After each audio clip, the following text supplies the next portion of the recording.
Elle a pour mission de mettre en œuvre, entre autres, les procédures administratives communes qui découlent du régime uniforme de protection de la propriété ainsi que des stipulations des conventions internationales. Elle, mesdames et messieurs, l'Organisation africaine de la propriété intellectuelle, vous l'aurez bien deviné, il s'agit de l'OAPI qui nous fait l'honneur d'être avec nous ce soir en plateau pour parler justement de la valorisation des dessins et modèles industriels dans l'artisanat africain, enjeux, opportunités, mais aussi la stratégie de protection. Bonsoir, Madame Ngo Ngba, Marie-Bernadette, juriste à l'OAPI. Merci d'être avec nous. Merci, bonsoir. C'est moi qui ai l'honneur et le privilège de pouvoir m'entretenir avec vous sur les dessins et modèles industriels en général et sur notre artisanat africain en particulier. D'accord. En tout cas, c'est un plaisir pour nous de vous recevoir. C'est un plaisir également de recevoir donc, un concepteur, designer et expert en ingénierie de formation. Il s'agit bel et bien de El Hadj Babaka Silla qui est avec nous ce soir. Bonsoir El Hadj. Bonsoir, je salue vos téléspectateurs et c'est un grand honneur, un grand plaisir d'être ici au Burkina Faso dans le cadre de la conférence internationale des dessins et modèles industriels organisée par l'OAPI en marge du Salon international de l'artisanat CIAO. D'accord. Il faut rappeler que vous êtes là depuis, on va dire, le jeudi. Les activités ont commencé depuis ce jeudi 24, et qui vont prendre fin justement ce samedi 26 octobre 2024. En tout cas, merci d'être avec nous sur ce plateau pour parler de ce thème qui nous intéresse, mesdames et messieurs, qui vous intéresse également. Il s'agit de la valorisation des dessins et modèles industriels dans l'artisanat africain, enjeux, opportunités, stratégies de protection. Alors, madame, voici le thème de notre émission.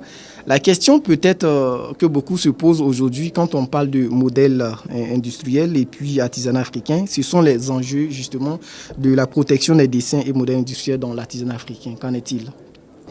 Oui, on a coutume de penser que l'artisanat n'a pas besoin d'être protégé par le droit des dessins et modèles industriels, mais plutôt par le droit d'auteur. C'est dire que non. Parce que, en réalité, la protection qu'accordent les dessins et modèles industriels permettent de valoriser l'artisanat. Pourquoi ? En ce sens que la protection accorde un délai, une date certaine déjà aux œuvres des artisans. La protection permet une couverture sur l'ensemble des 17 États membres de l'OAPI et cette protection permet l'exclusivité aux artisans de l'utilisation et de la reproduction de leurs œuvres. C'est dire vraiment tout l'enjeu qu'il y a autour de la protection de nos œuvres et de nos créations, aussi bien artisanales qu'industrielles. Quand vous parlez de justement, il y a beaucoup qui certainement se posent cette question, comment se fait cette protection-là ? Est-ce qu'il y a des procédures en la matière pour garantir la protection peut-être d'un modèle industriel, d'un artisan ? Comment est-ce que ça se passe ? Oui, tout à fait. Et il y a une procédure qui est respectée. Déjà, à l'OAPI, nous avons essayé de raccourcir les délais. Un artisan, quel que soit le pays dans lequel il se trouve, peut se rapprocher de la structure nationale de liaison de son État membre pour demander la protection de son œuvre. À travers une simple demande d'enregistrement qu'il va remplir, il va également y adjoindre les motifs de dessin ou de modèle industriel et payer une taxe de protection qui a véritablement été revue à la baisse. Il faut peut-être le souligner, c'est que les dessins et modèles industriels, l'artisan a la latitude de demander la protection de 1 à 100 modèles à l'intérieur d'une seule et unique demande. Et la procédure n'est pas difficile en soi, ou bien est-ce que... Non, la procédure est suffisamment simplifiée parce que désormais également, l'OAPI est allé vers le dépôt électronique, qui est un dépôt qui est suffisamment rapide. Au lieu désormais de faire des dépôts physiques et de prendre du temps de la poste et de la communication, par un seul clic sur notre site internet, vous pouvez transmettre votre demande qui tout de suite arrivera au niveau des services de nos services pour un examen de recevabilité et un examen aux fins de publication de votre demande. De façon pratique, ce soir nous avons un concepteur mais aussi un designer avec nous qui va justement peut-être partager avec nous son expérience en la matière. Alors, El Hadj, vous êtes un concepteur. Comment est-ce que vous arrivez à peut-être protéger ce que vous arrivez à créer? Comment est-ce que cela se passe à votre niveau? Est-ce que, avec ce que Madame vient d'expliquer, il y a une procédure que vous avez suivie, si toutefois vous avez eu des modèles industriels? Effectivement, comme elle vient de dire, et c'est le lieu de remercier l'OAPI pour ce travail hyper important que l'organisation est en train de mener pour protéger le patrimoine africain et aussi aider les États, les créateurs à exploiter ou bien à vivre de leur création et qu'on aille à un développement industriel. Maintenant, par rapport à la protection, c'est vrai que depuis plusieurs années, l'Afrique est un continent de création. Quand on vient au Burkina avec le CIAO, on voit qu'il y a beaucoup de créateurs par rapport à l'artisanat, parce qu'il n'y a pas eu cette révolution technologique très tôt, donc on est à l'artisanat. Pour nous, par rapport à la protection, donc pour la plupart des créateurs, avant, c'est la protection aux droits d'auteur qui était plus accessible. Et c'est vrai qu'il peut y avoir une protection, mais la protection en droit d'auteur, elle n'est pas sécurisée. Il n'y a pas de garantie. C'est juste une protection souvent littéraire, artistique. On protège la création. Et en déposant la protection, on te dit que le fait de déposer l'œuvre, la création, ne te donne pas une garantie comme quoi tu es le détenteur de cette création. Maintenant, avec l'OAPI, déjà, c'est une protection qui couvre les 17 États membres, ce qui est très intéressant. Mais autre chose également, c'est qu'aujourd'hui, pour aller à la phase d'industrialisation, c'est avec les dessins et modèles industriels, tu crées déjà la création, l'invention et même le processus de création. Donc, ce qui te donne une garantie d'exploiter ta création et aussi de pouvoir travailler à la démultiplication. Donc, je pense que c'est ça. Aujourd'hui, en matière de protection, l'idéal, c'est les DMI. C'est comme les brevets et autres. Donc je pense que c'est une bonne chose. Maintenant, c'est la raison pour laquelle cette première conférence est organisée ici au Ouaga, à Ouagadougou. Et nous savons tous que peut-être le choix n'est pas fait au hasard. Et aussi cette période, la période du CIAO. Parce que nous tous, Africains, créateurs, nous savons que le Burkina Faso est un berceau de la création, une capitale et un hub à travers le cinéma, le FESPACO qui regroupe beaucoup de créateurs africains et le CIAO. Donc je pense que Purion, et ça fait partie des objectifs de cette conférence sur les DMI, c'est de pousser les créateurs à aller protéger leur création pour qu'au moins en Afrique nous puissions mieux exploiter. Est-ce qu'aujourd'hui, vous pouvez peut-être affirmer que les créateurs jouissent de leurs droits en tant que créateurs? Ou est-ce que les créateurs exploitent juste ce qu'ils ont et puis ça s'arrête là? Est-ce que le métier des créateurs fait vivre en fait, pour dire simple les choses? Oui, et c'est pourquoi j'ai dit par rapport à l'importance de cette conférence. Parce qu'avant de créer ou d'essayer de jouir ou de vivre de sa création, il faut avoir un ensemble d'éléments et d'informations.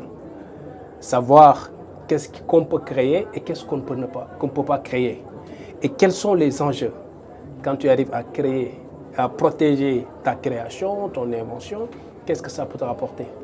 Mais aussi, dans le cadre du projet et du développement des dessins et modèles industriels, il y a aussi un programme, je pense qu'une stratégie sur laquelle les experts ont travaillé, qui va penser même à la formation. Parce que quand on n'est pas bien formé, on ne peut pas créer. Et puis aussi, la plupart des créateurs africains, des artisans, font beaucoup de copies.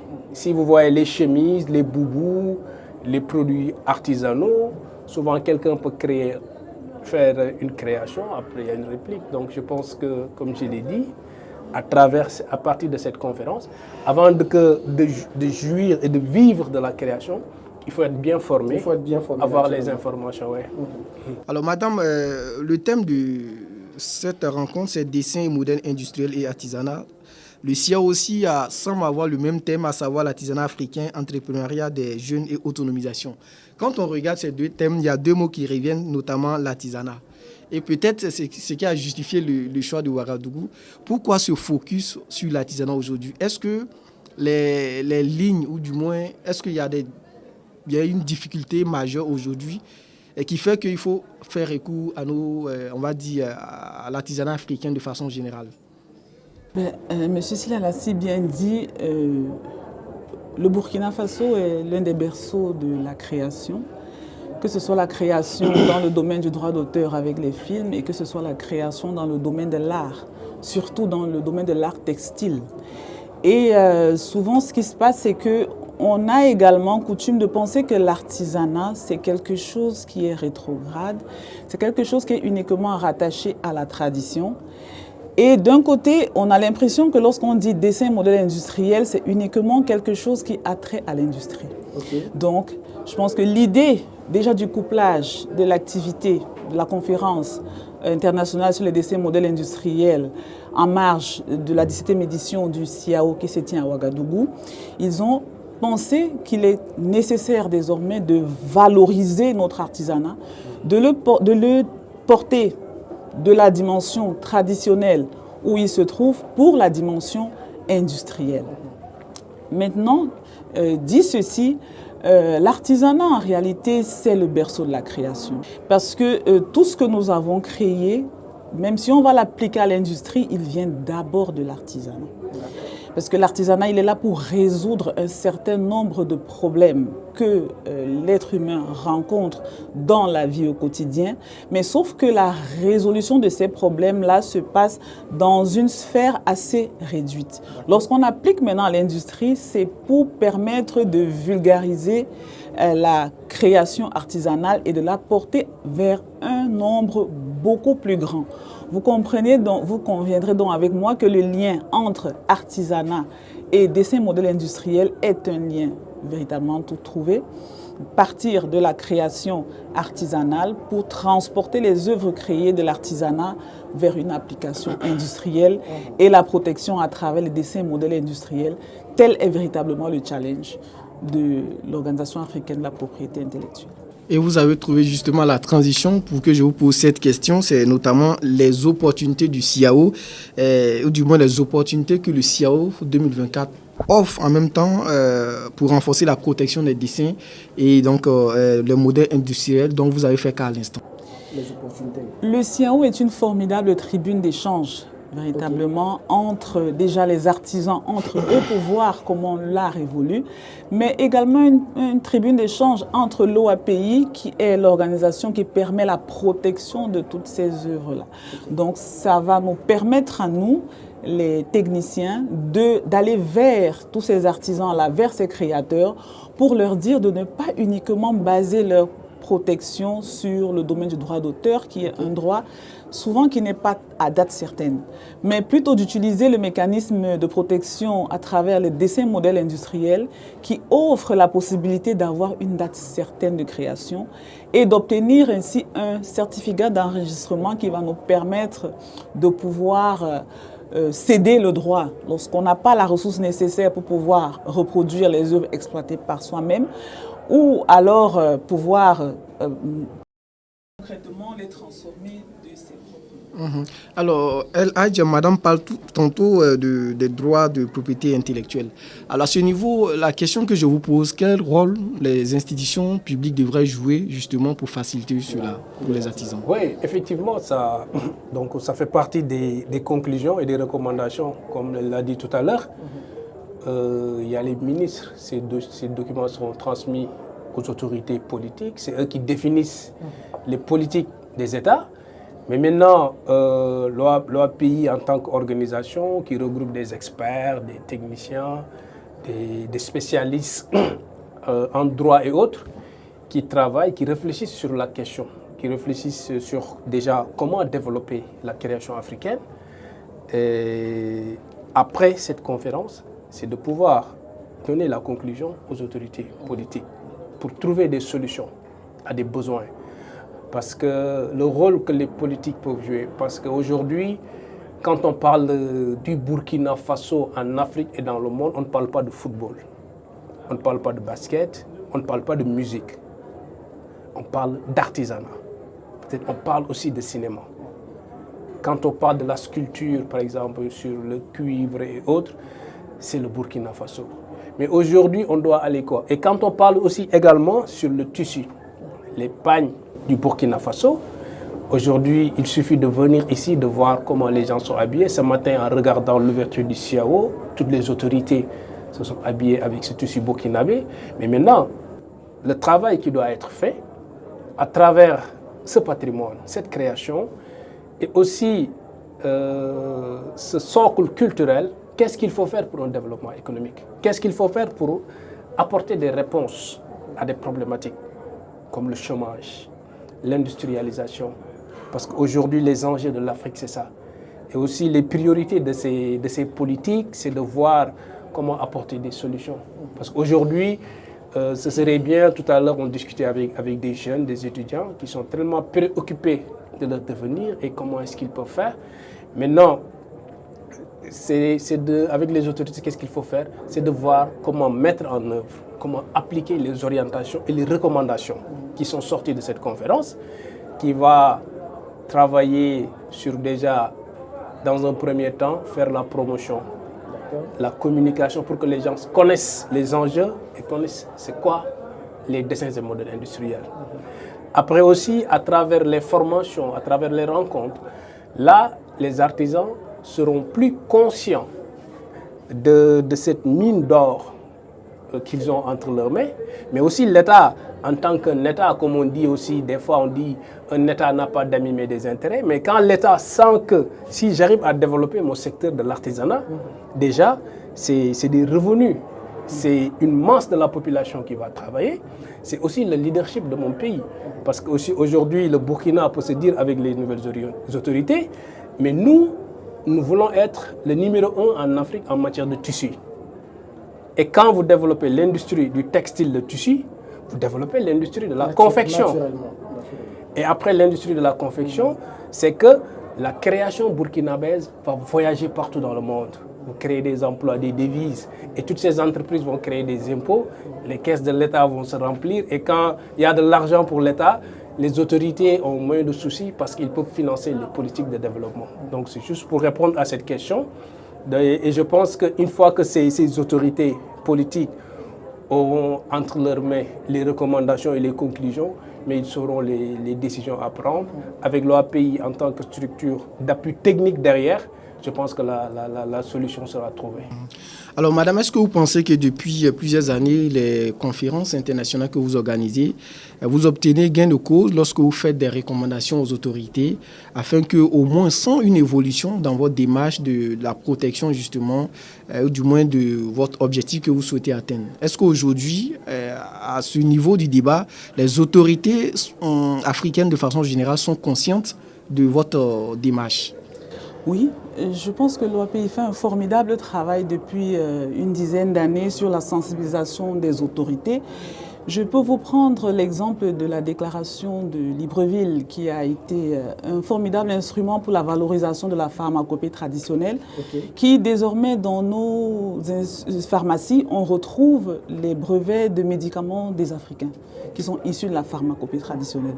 Et pour qu'on en arrive là, il a bien fallu avoir une conférence des ministres à Libreville qui a fait découler sur une déclaration de Libreville. Je parle de ceci, je parle aussi de la valorisation des produits du terroir à travers la déclaration déjà de Ouagadougou également en 2005 qui a permis de valoriser la protection des indications géographiques, c'est-à-dire des produits issus de nos terroirs africains. Et donc à travers cela, on a vu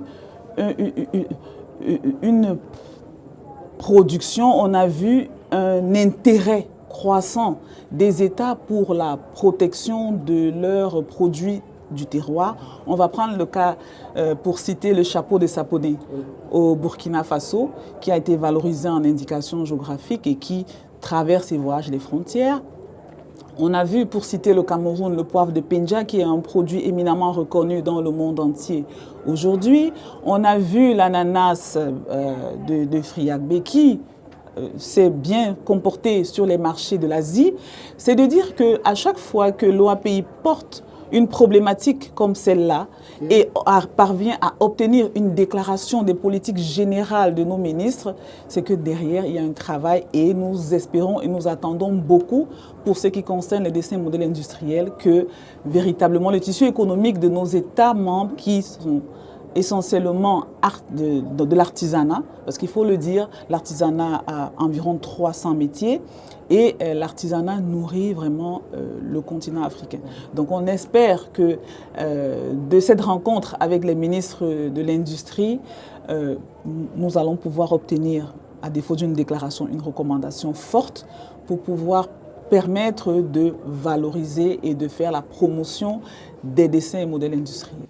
En entendant que peut-être les autorités exaucent votre vœu, il se peut qu'il y a des artisans qui ont certainement cette préoccupation, notamment vous parliez tantôt des brevets, des marques et puis des droits d'auteur. Comment est-ce qu'un artisan peut les utiliser justement pour protéger un peu, on va dire, ses produits ou bien ses... Voilà. Oui, en réalité, les droits de protection de la propriété intellectuelle ou industrielle, pour être plus précis, sont divers et d'usages multiples. Un artisan qui a créé une machine qui va permettre le tissage de tissu va devoir protéger cette machine-là sous le droit, parce que c'est une invention, sous le droit des brevets. D'accord. Ce même artisan. Avant de poursuivre, madame, expliquez-nous terre à terre. Quand on parle de brevet, il s'agit quoi exactement? Pour qu'on puisse bien se comprendre, mais aussi ceux qui nous écoutent. C'est une invention que l'artisan va faire pour résoudre un problème technique dans le quotidien de la population. Donc, c'est une machine, donc c'est une invention qu'il va réaliser et qui pourra être donc protégée par le droit des brevets. D'accord. Okay. Et une fois que ce même artisan va maintenant pouvoir fabriquer des motifs de tissu, là on revient sur le droit des dessins et modèles industriels, sur la création de l'esprit. Il va pouvoir matérialiser à travers un tissu et là il va faire appel au droit des dessins et modèles industriels. Lorsqu'il voudra commercialiser le même tissu qui est issu de cette machine à tisser, avec lequel il a fabriqué son tissu, il voudra le commercialiser sur le marché. Il va l'appeler avec un nom qu'on va reconnaître en marque. Parce que la marque va être la désignation par laquelle on va appeler son tissu sur le marché. La désignation par laquelle le consommateur qui va acheter ce tissu va vouloir le réacheter à plusieurs reprises. Il va pouvoir l'appeler par cette dénomination-là. Et cet artisan encore, s'il va vouloir bâtir une industrie, il va vouloir avoir un établissement commercial. Cet établissement commercial-là, il va avoir une dénomination qui pourra être protégée par le droit des noms commerciaux. C'est dire que vraiment l'OAPI a une panoplie de protection. Ok, d'accord. Alors pour terminer cet entretien, on me fait signe que nous sommes pratiquement à la fin. Cette dernière question pour El Hadj. El Hadj, vous êtes un concepteur, comme je le disais à l'entame de cette émission. Quels sont généralement les défis auxquels sont confrontés les artisans, mais aussi peut-être les concepteurs et puis les designers? Oui, effectivement. Comme vous savez actuellement, la préoccupation majeure de la production artisanale, beaucoup de gens le disent, les artisans sont très inventifs, créatifs, mais des fois il y a un défaut de finition. Il y a un problème de normes. Tout à l'heure dans la conférence, une discussion avec des étudiants, aujourd'hui c'est un problème que beaucoup ont constaté depuis des années. Par exemple, tout à l'heure j'ai parlé du textile. Là, aujourd'hui, il doit y avoir une approche filière, voire les filières porteurs. Il y a une filière qui est la filière des cuirs et peaux, avec un écosystème assez large. Et quand on parle de cuirs et peaux, on parle des métiers de la chaussure.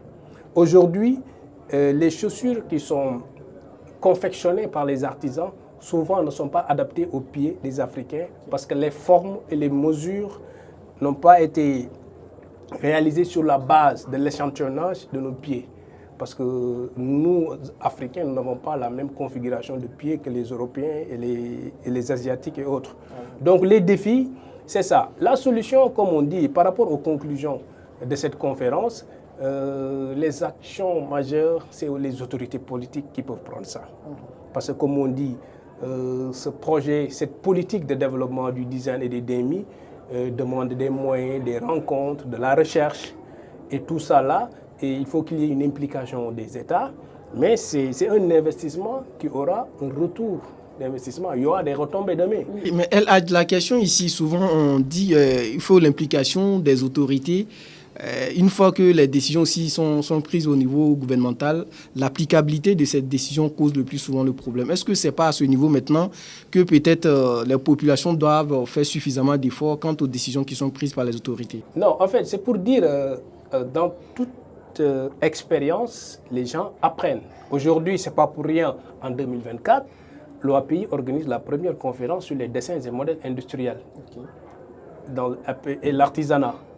Parce qu'il faut faire avancer notre secteur de l'artisanat, mais aussi pour faire avancer ce secteur de l'artisanat, dans l'applicabilité, comme vous dites, de ces mesures, mais aussi il y a un travail de sensibilisation. Justement. Et ça, nous vous remercions, vous, avec votre plateforme de communication, vous allez permettre à une partie, voilà, un public assez large de comprendre ce qui s'est dit, et ça doit se faire dans d'autres pays.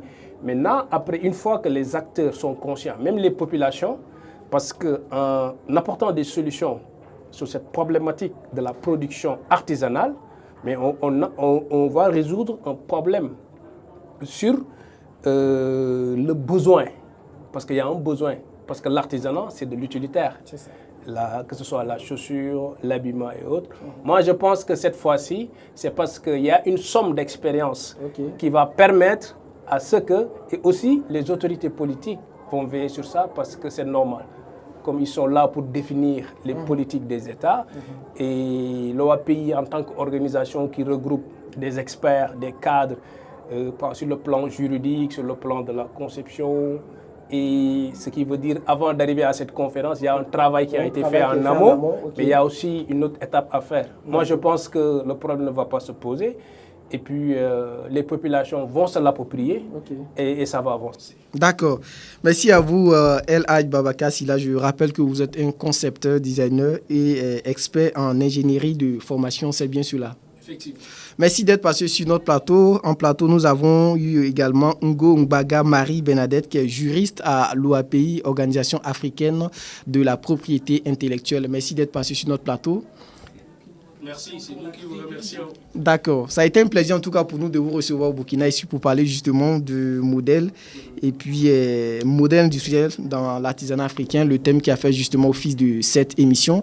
Merci à vous, chers internautes, téléspectateurs, d'avoir suivi cette émission qui s'achève. On se donne rendez-vous prochainement pour d'autres sujets d'actualité avec d'autres acteurs aussi de la société. Merci d'avoir suivi cette émission et à très bientôt.